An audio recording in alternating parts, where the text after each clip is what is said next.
जीव विज्ञान के विद्यार्थियों को पूर्व में प्रथम पाठ के बारे में आवृतबीजी पौधों में जनन के बारे में बताया गया। इसके बाद ये दूसरा टॉपिक है जो नर और मादा युग्मकोद्भिद संरचना और विकास, इसके बारे में आज बताया जाएगा।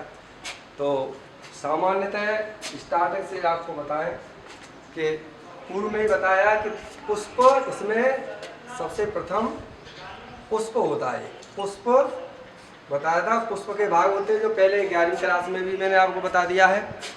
पुष्प के दो चक्र होते हैं, एक सहायक चक्र और एक आवश्यक चक्र। तो दो भाग होते हैं पुनः दोनों के, और दोनों को दो भागों में बांटा गया है। कुल मिला के पुष्प के 4 भाग होते हैं। पहला पॉइंट है वाह्य दल चक्र, दूसरा भाग है दल चक्र, ये तो चमक आ रही है। तीसरा भाग है उमंग और चौथा भाग है जायांग। ये पहले भी आ चुका है, पुनः इसके बारे में और सामान्य जानकारी, बेसिक चीज और क्लियर करता हूँ। बेसिक चीज इसका जो चक्र है, ये जो पुष्प के जो चक्र होते हैं इस प्रकार से इसमें बांटा गया। तो मुख्य रूप से जो बाह्यदल चक्र है और इसका एक भाग कहलाता है बाह्य दल, और इसका एक हिस्सा कहलाता है दल, हिंदी में कहते हैं पंखुड़ी इसको। और उमंग का एक भाग कहलाता है पुंकेसर, और इसका एक भाग कहलाता है अंडप। बाह्य दल मिलकर के बाह्यदल पुंज बनाते हैं, दल मिलकर के दल चक्र या दल पुंज बनाते हैं, और पुंकेसर मिलकर के पुमंग और अंडा मिलकर के जाएंगे। एक भाग ये है और समूह में ये कहते हैं। अब मुख्य यहाँ पर पॉइंट आता है कि नर भाग क्या है। तो उमंग जो तीसरा भाग है, एक खंड इसका पुंकेसर है, यह नर भाग होता है। अब इसके बारे में आपको मैं बताने जा रहा हूँ। उन्हें इसको हटाता हूँ। पुंकेसर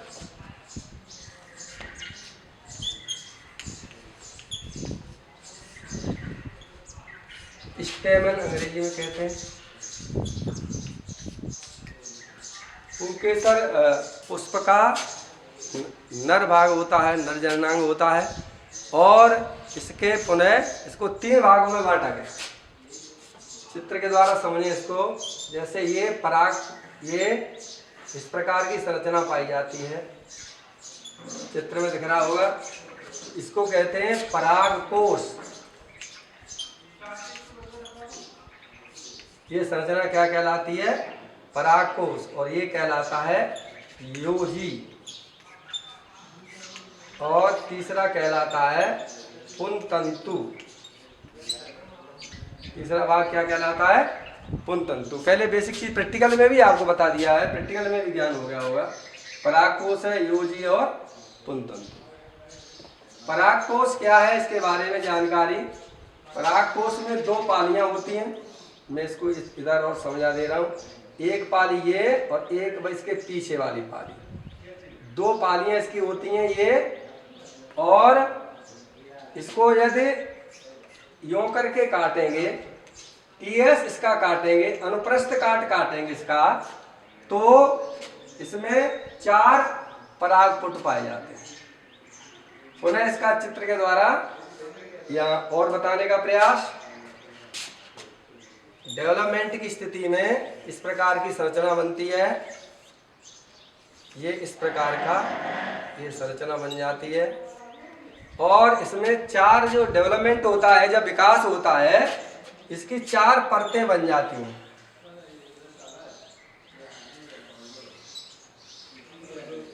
प्रत्येक में परतें बनती हैं।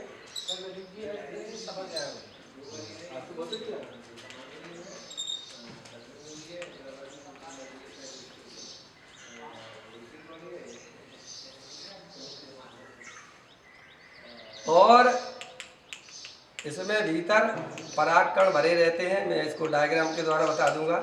ये वाला हिस्सा यूजी कहलाता है। ये वाला शेष हिस्सा बचा है, ये यूजी कहलाता है। इसकी प्रथम परत में ये नाम कर दे रहा हूँ इसमें।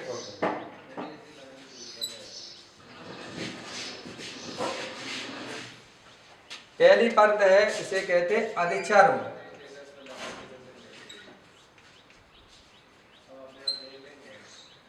दूसरी है अंतस्थीसियम। अंतस्थीसियम ये वाली है मध्य स्तर। और ये है आगे वाली टेपिटम।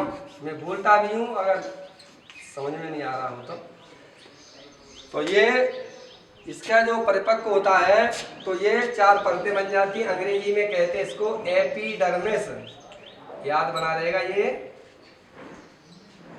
एपिडर्मिस। ये है एंडोथीसियम। एंडोथीसियम। और ये है मिडिल लेयर। Middle layer. और ये है टेपिटम। ये परिपक्व हो जाता है तो इसमें परागकणों का निर्माण होता है। सबसे अंदर वाली परत होती है टेपिटम, और टेपिटम वाली परत अंदर है और इसके भीतर परागकण का विकास होता है।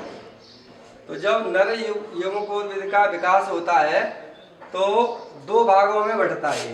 ये आप समझें इसको। पहला होता है बाह्य भित्ति और दूसरा है बीजाणुजन। 2 भागों में बढ़ता है जो डेवलपमेंट होता है। बाह्य भित्ति पुनः 4 भागों में बढ़ जाती है। जो 4 भाग आपको मैंने यहाँ पर बता दिए हैं, एपिडर्मिस, एंडोथीसियम, मिडिल लेयर और टेपिटम।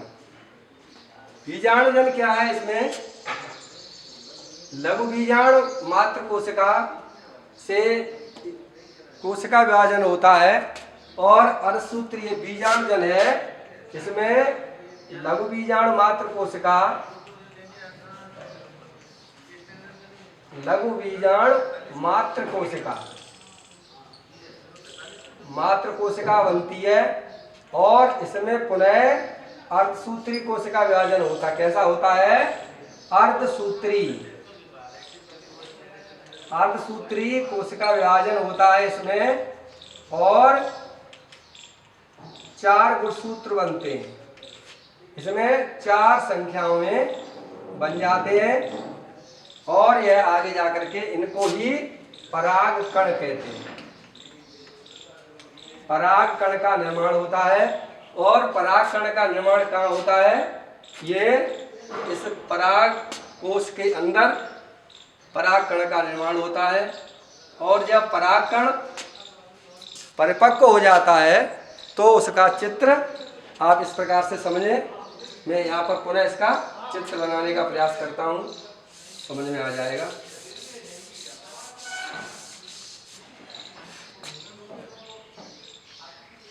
ये गोलाकार संरचना होती है। जब परागकण विकास करता है तो इसकी सबसे बाहर की परत बाह्य परत बन जाती है और इसके बाद अंदर की परत बनती है। इस बाहर की परत को कहते हैं एक्साइन, EXINE। अंदर वाली कहते हैं इंटाइन। बाह्य और आंतरिक परतें बनती हैं। इसमें एक कायक केंद्र बनता है और एक जनन केंद्रक बनता है। तो बाह्य परत, और हिंदी में लिख दे रहा हूं दोनों, बाह्य परत और आंतरिक परत और कायक केंद्रक और जनन केंद्रक।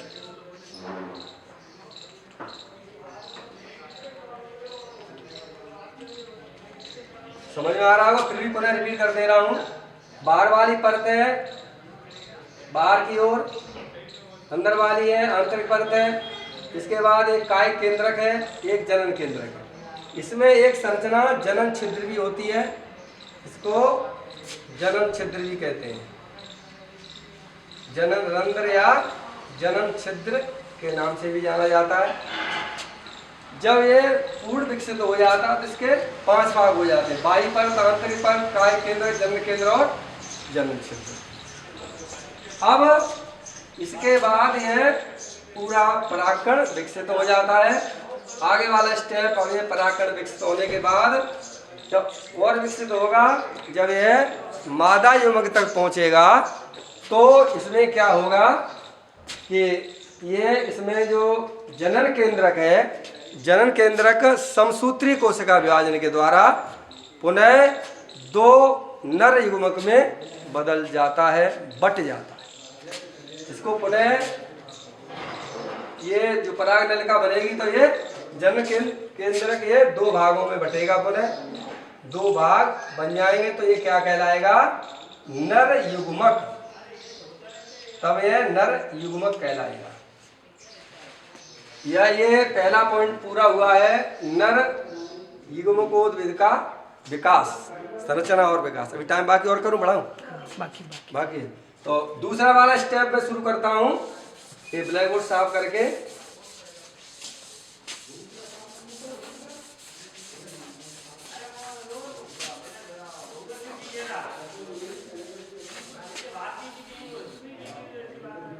दूसरे भाग का नाम है जो जायांग कहते हैं, और जायांग का एक भाग अंडप कहलाता है, और अंडप के 3 भाग होते हैं, चित्र के द्वारा यहाँ पर समझेंगे। इस प्रकार से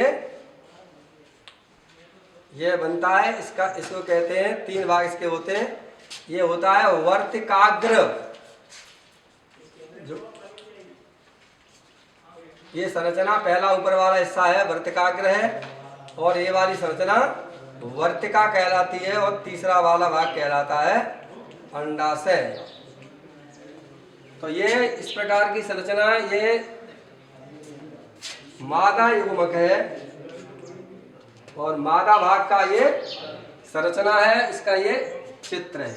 जब ये भी डेवलपमेंट करता है, विकास करता है, तो क्या संरचना बनती है इसमें, इसको समझें। पहले गुरुबीजाणु मात्र कोशिका होती है एक, ध्यान से सुनेंगे। गुरुबीजाणु मात्र कोशिका होती है एक, इसमें डेवलपमेंट होता है, यह दो भागों में बट जाती है, और डेवलपमेंट होता है, और यह 4 भाग हो जाते हैं इसके, और आगे जा करके डेवलपमेंट होता है तो 8 केंद्रकों में बट जाती है।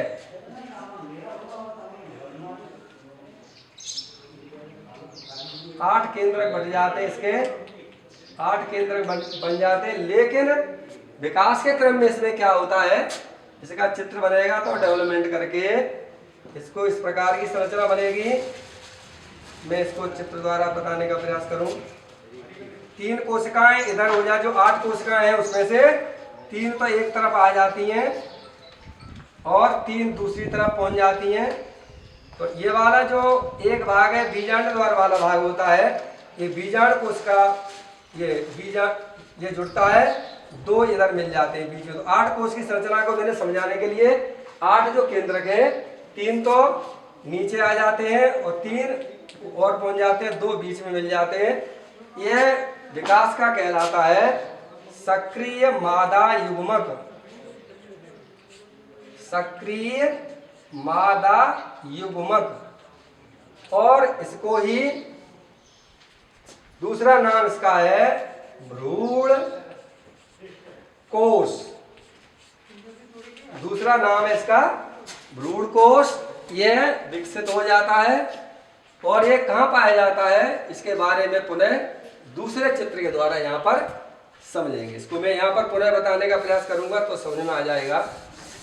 ये वाला संरचना यहां बना दे रहा हूं, 8 कोश की संरचना बन जाती है, ये मैंने पुनः बना दी इधर। और इसमें इसके ऊपर जब आवरण बन जाते हैं आवरण बनने के बाद फिर यह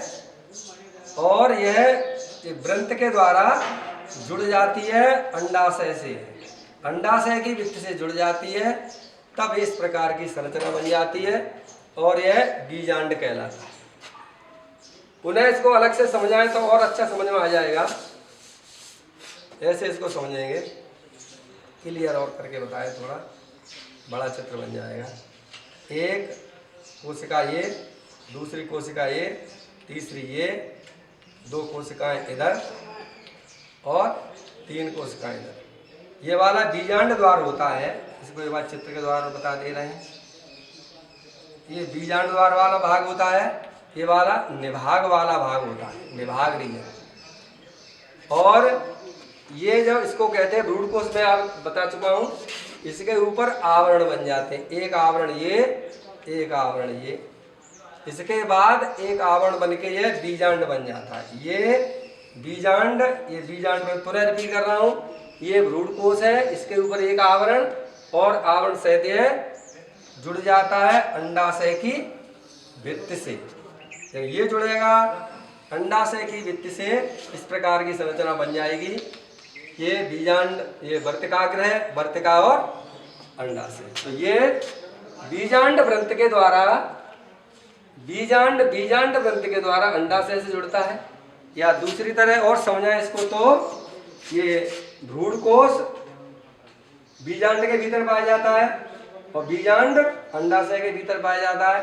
अंडाशय, वर्तिका ये जायांग के तीन भाग होते हैं।